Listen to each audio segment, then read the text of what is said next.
jornada laboral que no se dio cuenta porque él también tiene un equipo suyo muy similar, no se dio cuenta, se confundió, dice, y sacó este equipo que no fue revisado por la seguridad del Congreso debido a que él ya tenía tiempo trabajando en el Congreso de la República y que fue finalmente un error involuntario. Para usted, ¿esta versión es convincente? ¿Con este tema queda zanjado? ¿Con este comentario, con esta carta queda zanjado el tema? Melissa, de todo saludo a tu audiencia y sobre lo que tú me preguntas, a mí me parece poco convincente, ¿no? Yo, de modo particular, yo no le creería de que un trabajador del Congreso que tiene, según él, en sus propias palabras, tanta experiencia y tiempo trabajando en el Congreso, se puede equivocar de un equipo que tiene encima un membretado bastante claro y con un color llamativo, que es propiedad del Congreso, que uno que es de propiedad del mismo o de inclusive del partido, para empezar. Acá hay tres tipos de responsabilidades e investigaciones que se podrían realizar. La primera, la disciplinaria en el Congreso, porque si bien ya no trabaja, el Congreso puede hacerle un procedimiento disciplinario para que inclusive sancionarlo, para que ya no pueda trabajar por un tiempo dentro del Congreso. ¿Una especie de inhabilitación? Exactamente, porque hay trabajadores que cuando cometen un error, entre comillas error, como él ha mencionado, se le establece una responsabilidad administrativa y se le sanciona, inclusive ya no laborando en el Congreso o en la entidad, hasta por ciertos años de inhabilitación. Y eso ya ha pasado con otros trabajadores en el Congreso, que primero ha habido la sanción mediática, despido, digamos, o la renuncia, no, la renuncia, la y que deriva luego la renuncia y el despido, pero que luego ha venido la sanción administrativa en donde lo inhabilitan para trabajar en la función pública, ya sea en el Congreso como en otras entidades. ¿No ha trascendido el tema de la forma, digamos, de la renuncia, la invitación a la renuncia o el despido? Pero en el caso de haber una falta, como es el caso de este trabajador, ¿le correspondería algún tipo de indemnización por su salida del trabajo? No, porque la mayoría de estos trabajadores son trabajadores de confianza, entonces se les retira la confianza o renuncia y con ello no hay necesidad de una indemnización u otro particular. Claro. Pero lo que sí es necesario saber si desde la oficialidad mayor va a establecer un procedimiento disciplinario. Porque no es, bueno, renunció y listo, se acabó todo el problema. No, él ha cometido una falta grave al utilizar instrumental que es del Congreso, que es exclusivamente para labores del Congreso, para temas personales, individuales, inclusive partidarias. Claro. Ese es en el primer extremo. Luego viene la sanción del jurado especial y luego del Jurado Nacional de Elecciones. ¿El Jurado Electoral Especial cómo debería proceder? Yo creo que ya recibió el descargo de esta persona, pero ya tiene que también realizar sus investigaciones y tendrá que resolver si esto ha también generado una falta de no solo neutralidad, sino el uso indebido de bienes públicos para hacer campaña política, lo cual también acarrea una sanción. Y no solo a la persona, sino también al partido político, en este caso Fuerza Popular. Y luego vendría una sanción política. ¿Y cuál es la sanción política? ¿Quién era el congresista responsable de este trabajador? Porque si este trabajador ha sido dependiente de un congresista o una oficina que dependía de un congresista, este congresista tiene que también dar la cara y responder por ese trabajador. ¿Y en este caso correspondería a la presidencia? A la presidencia del Congreso o la encargatura de la presidencia, que es de Fernando Rospigliosi, que él ha señalado de que él no tiene nada que ver, no tiene que hacer, pero sí tiene que hacer porque él es su subordinado o era su subordinado en esas labores. Por lo tanto, él tiene que hacerse responsable, más aún sabiendo que él pertenece al partido al cual se benefició con el uso indebido de ese bien que la Cámara. No solamente serlo, sino parecerlo. Desde su punto de vista, esta situación de tener una Cámara del Congreso de la República con un rótulo bien grande y bien llamativo, ¿habla del poder de alguna manera que tiene Fuerza Popular en el Congreso de la República haciendo y deshaciendo sobre los bienes públicos? No solo de Fuerza Popular, sino de la mayoría de los congresistas y los partidos que están adentro. Hace poco hemos visto casos de trabajadores que le hacen la pedicure o que realizan actos que no son propios de los trabajadores del Congreso. Yo creo que lamentablemente este Congreso de la República y los congresistas no tienen ningún reparo de utilizar bienes y utilizar los trabajadores del Congreso para actividades personales, individuales y particulares. Y esto es un tema muy grave, porque pareciera de que ni la prensa ni la sociedad les puede hacer cambiar esta actitud.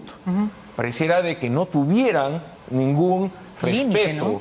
Y en verdad, hay que decirlo para que la ciudadanía lo entienda, no tiene sangre en la cara para poder cambiar estas actitudes.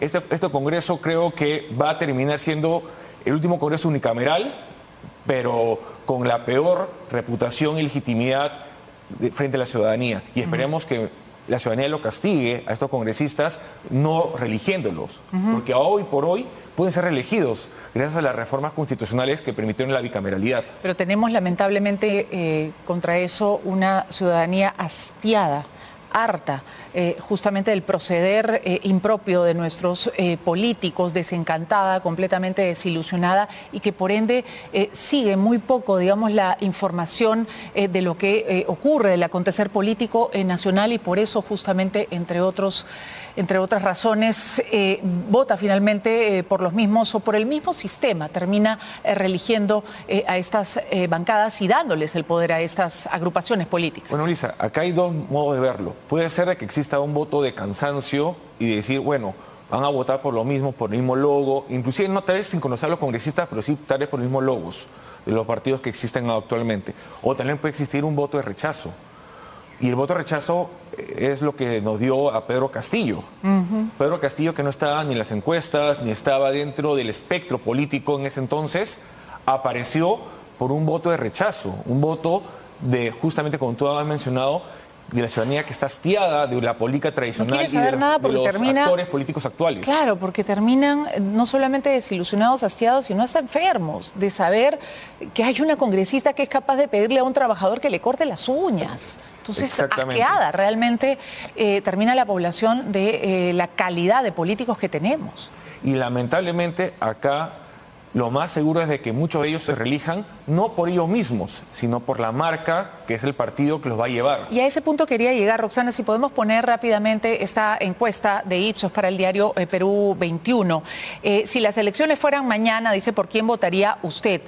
Y lo que tenemos es que en la cresta, digamos, de la ola, hasta el momento, sin crecer mucho, continúa Rafael López Aliaga con 9%, ahí tenemos el cuadro. Keiko Fujimori, justamente de la bancada de la agrupación que estamos hablando, ¿no es cierto?, 8%, Mario Vizcarra, 7%, Carlos Álvarez, 4%, y todos los que vienen a ser prácticamente los candidatos del 2%. ¿No? Tenemos que las bancadas, en este caso que lideran el Congreso de la República, tienen presencia en esta encuesta con Keiko Fujimori con 8% y con César Acuña con 3%, además de Rafael López Aliaga con 9% a la cabeza. Entonces es de esperar que seguramente muchos candidatos al Senado en esta oportunidad, y a la Cámara Baja, a la Cámara de Diputados también, entonces puedan ser de estas agrupaciones. Es muy posible, pero también puede ser de que, como bien señala el cuadro, hay un 30% de que aún no decide el voto, y que lo más seguro que el voto lo decida cerca de las elecciones un día anterior o en el misma urna, decida por alguno de estos partidos, que ahí va a decir mucho lo que es la marca y qué tanto ha tenido sus representantes en ese momento una labor aceptable o, que, como hemos mencionado, que la nación esté asqueada no solo por los representantes, sino también por la marca que representaban. Exacto. Y ahí puede beneficiar a los que son poco conocidos o los que no han tenido participación en este Congreso, y apoyando o al gobierno de Pedro Castillo, al gobierno de Dina Boluarte o inclusive al gobierno de José Gerí. Muy bien. Tenemos además otro tema que tiene que ver con lo último que ha oficializado el Congreso de la República, que es el reglamento interno del funcionamiento, ¿no es cierto?, para el 2026, porque vamos a tener entonces un Congreso de dos cámaras, 130 diputados y 60 senadores. Y los diputados van a tener, entre otras facultades, tres bien marcadas. Son interpelar y censurar ministros.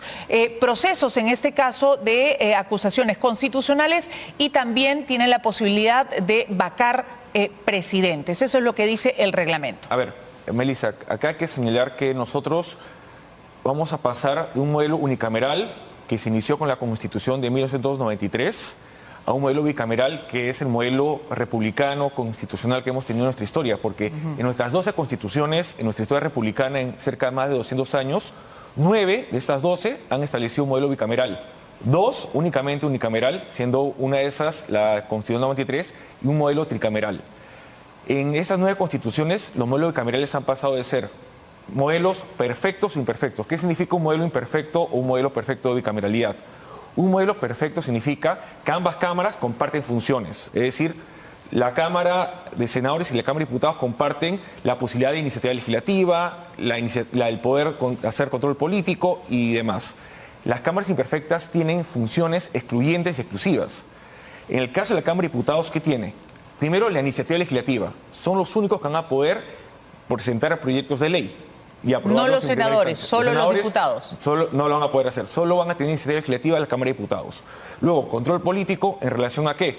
Van a poder interpelar y censurar ministros, tener comisiones investigadoras y además, en primera instancia, ojo, solo primera instancia, la acusación constitucional por juicio ante juicio político y la vacancia presidencial. Que tiene que ser ratificada por la Cámara Alta. Y ahí la Cámara de Senadores tiene las otras funciones. Justamente, la vacancia y la acusación constitucional ser ratificada por el Senado de la República.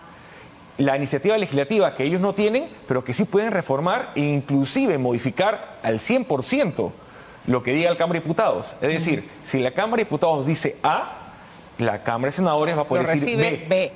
Y la Cámara de Diputados no va a poder decir nada al respecto. Y algo también muy importante, todos los altos funcionarios, magistrados del Tribunal Constitucional, defensor del pueblo, directorio y presidente del BCR y otros van a ser elegidos exclusivamente por el Senado. ¿Y por cuántos? Solo por 40. Con 40 senadores, es decir, la mayoría calificada, va a poder elegir a estos altos funcionarios. ¿Y esto es peligroso, cree usted? Me parece muy peligroso porque estamos frente a un super Senado. El super Senado que vamos a tener a partir del 2016 le da mucho poder a 60 personas, que son los 60 senadores, que inclusive no necesitas tener a los 60, que es la unanimidad, sino solo para decisiones muy importantes, que necesitan la mayoría calificada 40, cuando en la Cámara Única que tenemos actualmente necesitas 87 votos. O sea, necesitas menos de la mitad de lo que necesitas actualmente para que se pongan de acuerdo en qué.